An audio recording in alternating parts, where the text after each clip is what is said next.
Hello Year 3 and welcome to Monday's guided reading session. The Viper skill we're going to be focusing on throughout the week is Inference. Now, Inference is where the reader works something out using clues from within the text. So that's the skill that we're going to be practicing and improving throughout the week. Now, last week with Mr. Preston, we were focusing on a non-fiction text. So for that reason, we've switched it up and we've gone for a fiction text this week. And it's one that you're all very familiar with because we've been reading it together. And it is Fizzleburg Stump. So we're going to be focusing on chapter 5 throughout the week, and we're going to be inferring meaning as we go.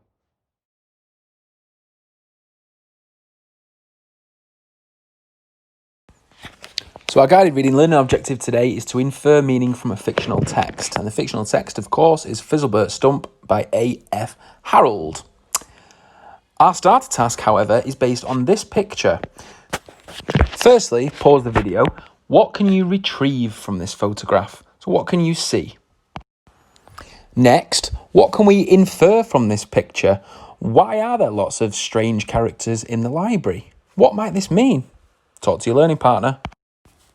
And finally, make a prediction. Why are we looking at a picture of a library right now? Well done if you said it's because Fizzleburg Stump ended where he had just entered the library and he was trying to sign up, wasn't he? Well done if you said that to your learning partner. Now for a checkpoint. We are going to be looking at chapter 5 of Fizzleburg Stump. But what do you know so far? What is your prior knowledge of the story? I want you to write down on a piece of paper some bullet points of all the characters that we've met so far in the first 4 chapters. Things that you've enjoyed, what has happened in the story so far, and make a prediction about what you think will happen next.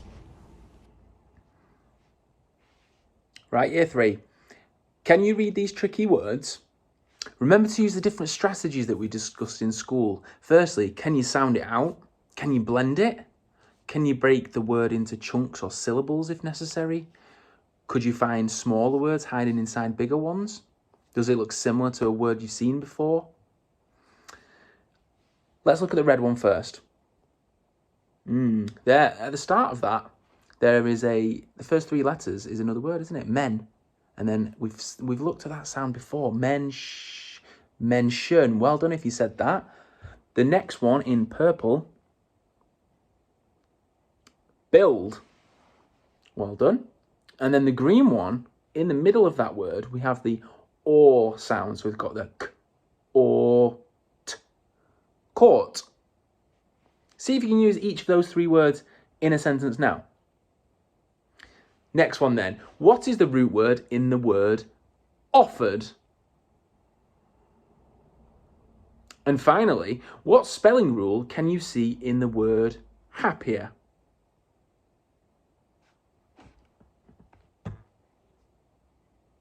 Now's the chance for you to say it, shout it, whisper it, clap it, or act it. So we've got 4 words here that we are going to look at in the text. These are from the first 2 pages of chapter 5. So shall we look at the one in red first? Let's say it first of all. Dramatic. Can we shout it? Dramatic! Can we whisper it? Dramatic. Can we clap it?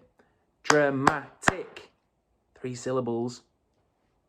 And I think you lot can all have a good go at acting dramatically at home. Do it now. Our next word then. Say it. Borrow. Shout it. Borrow. Whisper it. Borrow. Clap it. Borrow. Have a go at acting it. Our green word then. Say it. Resigned. Shout it. Resigned. Whisper it. Resigned. Clap it. Resigned. Okay, and finally, puckered. Say it, shout it, whisper it, clap it, and act it.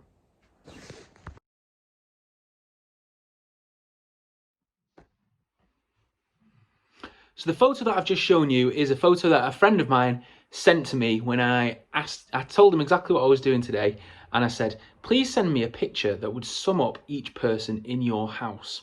okay? Because what I want you to do is to examine the evidence from the picture, and I want you to think about the type of people who live in that house, okay? I will reveal that there are 4 people living in the house.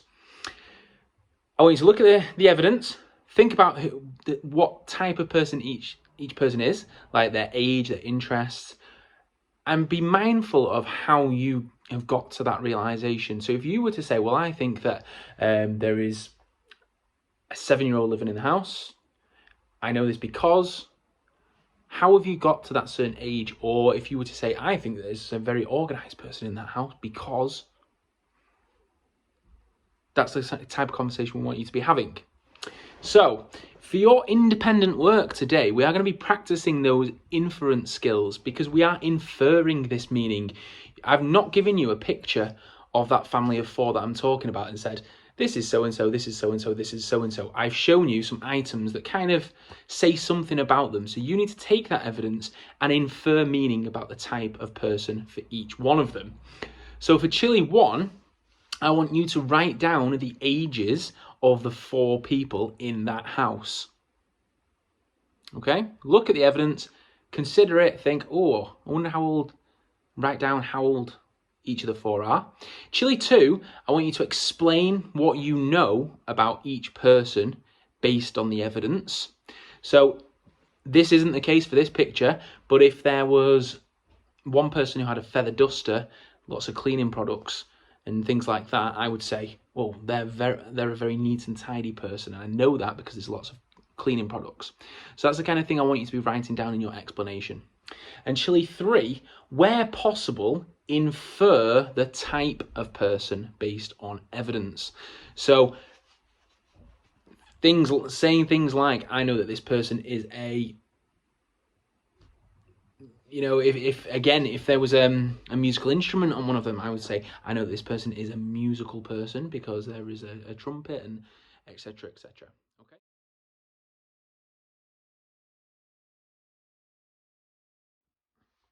How did we get on? Were you able to infer the age and type of people living in that house? I hope so. We're going to finish now with chapter 5 of Fizzleburg Stump, or the first 5 pages or so at least. Chapter 5, enjoy.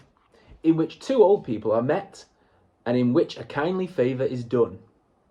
So, you've come back. That's good. This is one of the more dramatic chapters in the book. It's quite a good one. I think you'll like it. If you remember, Fizz was outside the library after having just found out that he couldn't join up and borrow brilliant books unless he came back with his parents. And he couldn't ask his parents to sign him up because he hadn't told them he was going to the library. So he had just resigned himself to a future leading a libraryless life. However, as he was about to walk away, an old lady called out to him and offered to help. This is where we pick up the story. Little boy, the old lady said, Arthur and me, we can't bear to see such a little angel as you poor little thing, wander away unhappy. You look so down, so sad, so lost. Might we be able to help? Do a good deed for you? Fizzleburg wondered what she meant. She looked about the same age as his grandmother. In case you were wondering, his gran had retired from circus life and now lived in a caravan park by the seaside, which is why she's not in the book. This old lady had a back curved a bit like an upside down L, or a right way up 7, and if she was straightened out, she would have probably have been much taller than Fizz was. As things were, she was about the same height.